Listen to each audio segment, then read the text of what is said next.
Saya akan mempresentasikan dye penetran test. Yang bekerja dalam kelompok ini saya sendiri, Raisan Saduta Sitorus, NIM 042, dan Albertus Agung Dwi Nugroho Monteiro 011. Penjelasan dye penetran test atau color check. Dari berbagai macam pengujian tidak merusak, salah satunya adalah dengan penetran test.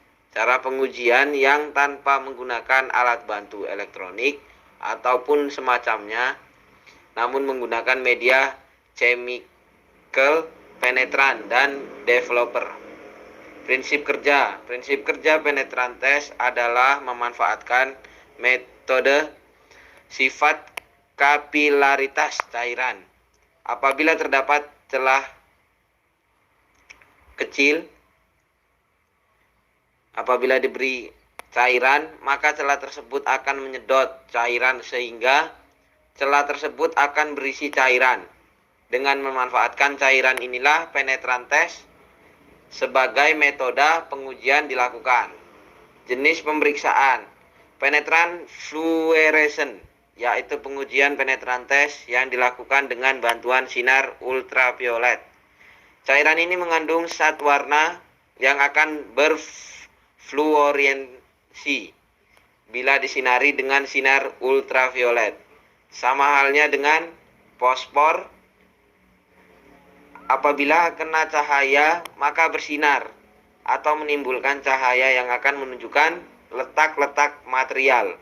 Cara ini biasanya digunakan untuk material atau barang-barang yang lebih membutuhkan sensitivitas lebih tinggi, misal baling-baling pesawat. Jenis pemeriksaan yang kedua, penetran non-fluorescent, yaitu pengujian ini dapat dilakukan langsung secara visual, langsung tanpa bantuan sinar ultraviolet. Cairan ini mengandung zat warna yang memiliki sifat kontras yang tinggi pada ruang terang. Dan cara kedua ini yang paling banyak digunakan karena dalam pemakaiannya paling mudah dan efisien. Nama saya Albertus Agung Dwi Nugroho Monteiro, NIM 195214011. Pembersihan cairan penetran. Setelah waktu penetrasi sudah cukup, kemudian penetran dibersihkan. Cara-cara pembersihannya bisa dengan menyeka dengan kertas penyerap secara berulang-ulang atau dengan menyeka menggunakan macun yang telah diolesi solvent. Untuk menjaga agar penetran yang masuk ke dalam kerak tidak ikut terbawa cleaner, maka perlu kehati-hatian saat membersihkan sisa penetran. Hal-hal yang tidak boleh dilakukan adalah menguras benda kerja dengan cleaner untuk membersihkan sisa-sisa penetran. Tunggu sampai kering untuk kemudian dilakukan penyemprotan developer. Aplikasi developer. Setelah sisa penetran bersih dan kering, kemudian lakukan penyemprotan developer dari jarak 25 sampai 30 cm. Hal ini dimaksudkan agar indikasi crack tetap bisa terbaca. Jika terlalu dekat, kemungkinan indikasi crack bisa tertutupi oleh warna dari developer. Jangan lakukan evaluasi saat developer masih basah. Karena indikasi crack masih kurang jelas, tunggulah sampai developer kering baru kemudian melakukan evaluasi. Crack bisa teridentifikasi dari perbedaan warna. Biasanya warna merah akan keluar dari dalam crack ketika setelah diangkat oleh developer. Bentuk crack yang biasa memanjang jika penerangan sama pengetesan kurang memadai, maka hal tersebut bisa menyebabkan indikasi crack tidak terbaca. Tingkat keterangan cahaya minimal adalah 100 Fc. Apabila ada permukaan yang tidak sempurna dari machining dan permukaan benda kerja yang kurang bersih, bisa menimbulkan indikasi palsu. Pengaman dan ketelitian sangat dibutuhkan dalam pengetesan ini. Nah, berikut adalah gambar dari pengetesan penetran dari penetran test. Di situ ada 3 botol.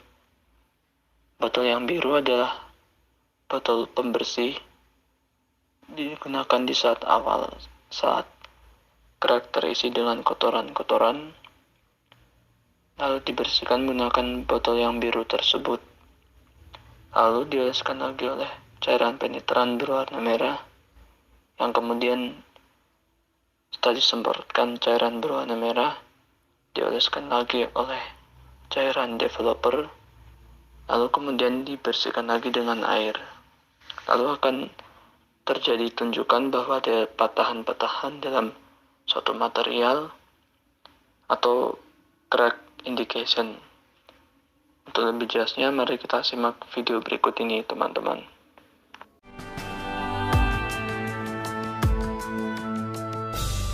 Dye penetrant examination is an important method of non-destructive testing of materials. This is the basic principle.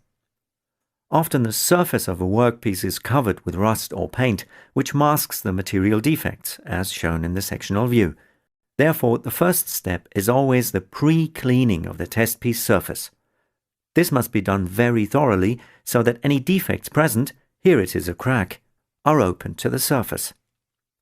In the second step, the penetrant is applied to the test piece, usually red-colored low-viscosity oil. Due to the penetrant's high surface wetting capability, it penetrates into the defects and cracks. After several minutes of dwell time, the third step is to rinse the part's surface cautiously with water.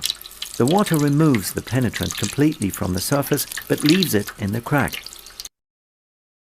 Now, the fourth step.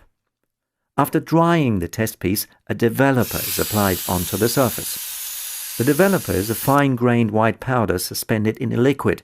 It forms an even coating on the surface.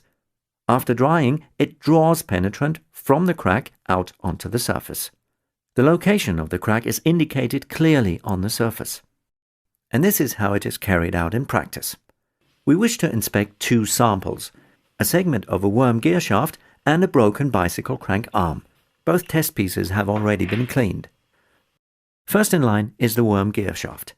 The material tester applies the penetrant. After a dwell time of about 10 minutes, she removes the excess penetrant from the surface by rinsing the test piece gently with water. She takes care not to rinse for an unnecessary long time, because the penetrant is supposed to stay in the defects.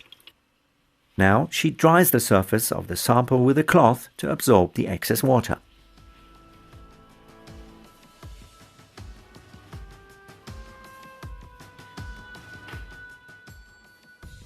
As the final step, she applies the developer and lets it dry. That's it. Several cracks are indicated on the surface in deep red color. Next, the broken bicycle crank arm has to undergo the dye penetration test. Spraying with penetrant, allowing to soak, rinsing, drying, and applying developer. Clearly, additional cracks are indicated on the fragments. Finally, the pros and cons at a glance. Advantages of this test method are: almost all materials can be tested, and the method is simple and low cost for a single inspection. Disadvantages are: only suitable for surface defects. No information about the depth of flaws can be gained, and rough surfaces are difficult to test.